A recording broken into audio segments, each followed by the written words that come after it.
Hello सम्पूर्णलाई शुभ बिहानी, good morning. म चाहिँ बुद्ध लामा हो। म चाहिँ जापान आएको लगभग 1.5 वर्ष भयो र साथी भर्खर आएको साथीलाई चाहिँ म भेन्डिङ मेसिन कसरी चलाउने सिकाउन गइरहेको छु।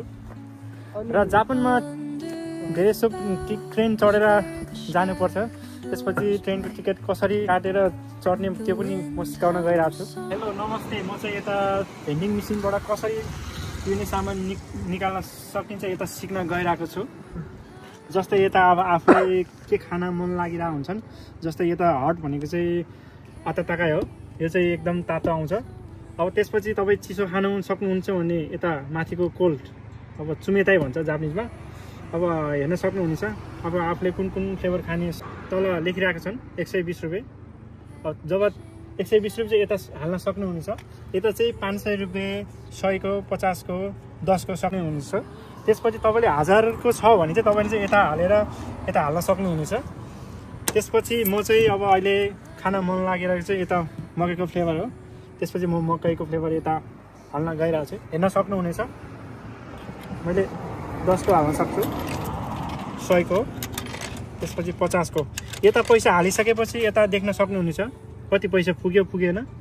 त्यसपछि यता अब बटम थिचेपछि यताबाट पिउने सामान निस्किन्छ। त्यसपछि बचेको पैसा चाहिँ यता निस्किन्छन्। अब त्यसपछि म निकाल्न गइरहेको छु, हेर्न सक्नुहुनेछ। थिचेपछि यता निस्किन्छ, म अब निकालेँ। त्यसपछि यता बचेको पैसा कति हुन्छ अब यहाँ निस्किन्छ, त्यसपछि निकाल्न सक्नुहुनेछ। हस् त, धन्यवाद। योरोसिको ओनेगाइसिमास। अनि अब हामीले पैसा फस्यो नि त, त्यसपछि यो गर्ने खै एउटा डेमो देखाउनु त। जस्तै तपाईँहरूले हेर्न सक्नुहुन्छ, पैसा यता हाल्यो, मैले यता पैसा हाल्यो,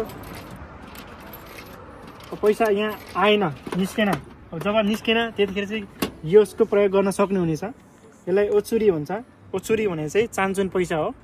अब तपाईँले यो बटम यसरी एकचोटि थिचिसकेपछि यता निस्किन्छ, हेर्न सक्नुहुनेछ। हस् त, धन्यवाद। योरोसिको ओनेगाइसिमास। अहिले स्टेसन पुगिसकेको छन्। म चाहिँ साथीले कसरी अब ट्रेन चढ्ने तरिका सिकाउन गइरहेको छु। यता हामी अहिले सुकागाउँछौँ। अब कोरियामा जान चाहन्छु।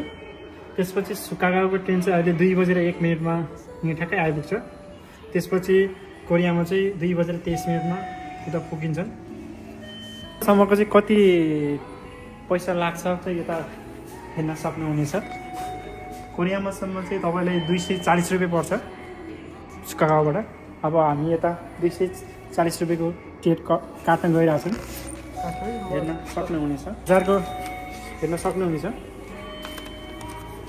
त्यसपछि यता पैसा हाल्ने, पैसा हालिसकेपछि यता देख्न सक्नुहुनेछ। त्यसपछि म अब कोरियामासम्म जान चाहन्छु। त्यसपछि कोरियामासम्मको पैसा निधन मूल्य चाहिँ 240 रुपियाँ छ। त्यसपछि थिच्ने बित्तिकै यता अब टिकट निस्किन्छन्। टिकट निस्किसक्यो, चान्चुन पैसा यता निस्किसक्यो। त्यसपछि हराउन एकदम राम्रोसँग राख्नुपर्छ। केही गरी हरायो भने चाहिँ तपाईँले उता गन्तव्य ठाउँमा पुगेर पनि काट्न सक्नुहुनेछ। अब आजलाई चाहिँ यति नै हो। त्यसपछि अब पछि पनि हेरिदिनु होला, बनाउँदै गर्छु। हस् त, धन्यवाद। सब्सक्राइब, लाइक गर्नु होला।